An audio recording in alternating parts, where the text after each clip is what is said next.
ليظهره على الدين كله وكفى بالله شهيدا صدق الله العظيم.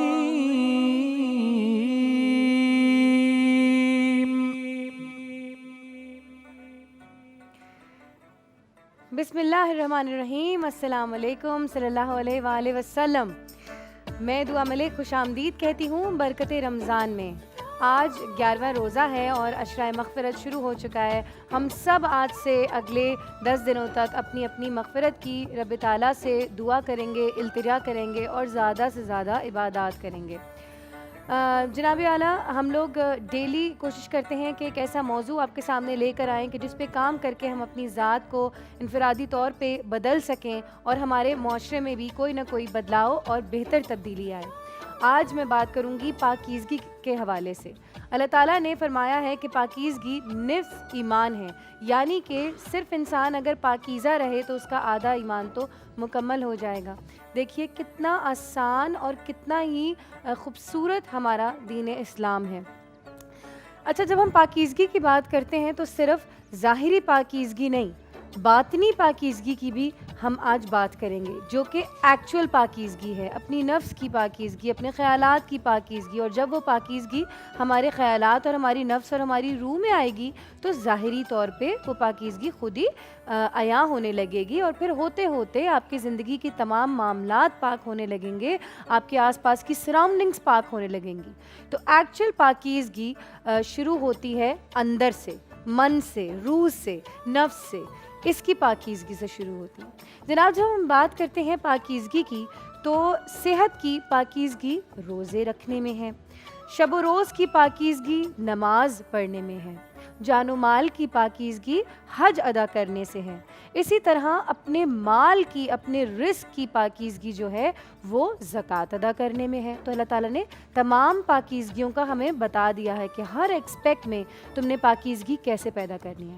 بات آ رہی ہے یہاں پہ زکوٰۃ کی, تو ہم نے لازمی شریعت کی جو بھی ہمیں اللہ تعالیٰ نے پرسنٹیج بتائی ہے اس پرسنٹیج کو لازمی زکوٰۃ کی مد میں نکالنا ہے, اور زکوٰۃ, خیرات, صدقات اور اپنی دیگر جتنی بھی چیریٹیز ہیں وہ ہم نے رائٹ جگہ پہ, صحیح جگہ پہ دینی ہے, ان لوگوں کو جو کہ غریب, غربا, مساکین کو صحیح طریقے سے تقسیم کر سکیں. اچھا جی, سادات کا حصہ الگ ہوتا ہے, آپ وہ حصہ بھی اپنے مال میں سے نکال سکتے ہیں تاکہ آپ کے مال میں خیر و برکت ہو. یہ چیزیں اس لیے یاد دلاتی ہوں کہ آپ کی بھی عافیت ہو اور میری بھی یہ بھلے کی باتیں بتا کے میری بھی عافیت رب تعالیٰ کے سامنے ہو جائے.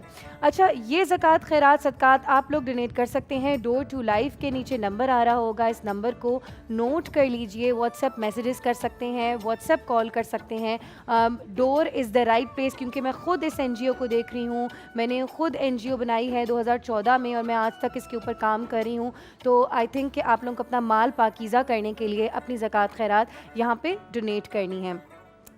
اچھا, ایک اور بات میں آپ لوگوں کے ساتھ شیئر کروں کہ جب عالم زر میں ہم ساری ارواح وہاں پہ موجود تھیں. عالم زر میں سب سے پہلے اللہ تعالیٰ نے روح کو بنایا, عالم زر میں ہم سب کو وہاں جمع کیا, اور جب جمع کیا تو ہم لوگوں نے اللہ تعالیٰ سے ایک وعدہ لیا کہ ہم اللہ کی ہی عبادت کریں گے اور اللہ تعالیٰ کے تمام احکامات کو زمین پر آ کے پورا کریں گے, مانیں گے, ٹھیک ہے, اور صرف اللہ تعالیٰ کی ہی عبادت کریں گے.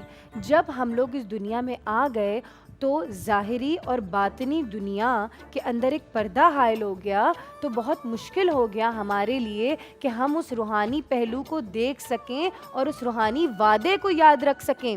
اور یہی ہماری زندگی کا مقصد تھا. شیطان نے جو وعدہ اللہ تعالیٰ سے کیا تھا وہ آج تک ہمارے پیچھے پڑا ہے. شیطان کے بہکاوے میں آ گئے, کچھ اپنی ہی نفس کے بہکاوے میں آ گئے, ہوتے ہوتے وہ پاکیزہ روح جو اللہ تعالیٰ سے عالم زر سے وعدہ لے کر آئی تھی وہ یہاں پر آ کے میلی کچیلی ہونے لگی. اور بات ہو رہی ہے پاکیزگی کی, جب ہماری روح میلی کچیلی ہونے لگی گناہوں سے, کچھ اپنے بھی کام ایسے ہیں, اپنی بھی نفس کے کام ایسے ہیں, کچھ شیطان کے وار تھے, میلی ہونے لگی جب نفس, تو ہم لوگ بے چینی, اضطراب محسوس کرنے لگے. پتہ ہے کیا, جب میرے پاس تھیراپیز کے کلائنٹس آتے ہیں یا میں ڈپریشن میں لوگوں کو دیکھتی ہوں یا ایک بے چینی سی لوگوں کے اندر ہوتی ہے تو میں ان کو کہتی ہوں کہ روح کے لیے کیا کر رہے ہیں, آپ کی روح کیوں بے چین ہے, آپ کی روح کیوں اضطراب میں, کیونکہ روح جو ہے نا بڑی پاکیزہ سی چیز ہے. جب وہ گناہوں سے میلی ہو جاتی ہے اور جیسے اللہ تعالیٰ فرماتے ہیں کہ ہم نے ان کے قلب پہ جو ہے وہ مہر لگا دی اور زنگ لگا دیا, زنگ کا لفظ یوز کرتے ہیں, زنگ یعنی میل ایک طرح سے لفظ یوز کرتے ہیں. تو جب یہ ساری چیزیں ہونے لگتی ہیں تو ہمارے روح میں خود ہی ایک بے چینی اور تکلیف سی پیدا ہونا شروع ہو جاتی ہے. تو اپنی زندگی کو پرسکون بنانے کے لیے ہم لوگوں نے ذکر الہی کرنی ہے, کیونکہ ذکر الہی سے اور درود پاک سے ہماری روح پاک ہوتی ہے. تو آج ہم نے زیادہ سے زیادہ اندرونی پاکیزگی یعنی کہ روح کی, قلب کی پاکیزگی کی بات کرنی ہے. اچھا دیکھیں, جب قلب کی بات آتی ہے تو اللہ تعالیٰ کا نور جب اس قلب میں داخل ہوتا ہے تو اللہ کا نور کتنا پاک و پاکیزہ ہے, اس سے زیادہ تو کائنات میں عالموں میں کوئی پاکیزہ چیز نہیں ہے. تو وہ ہمارے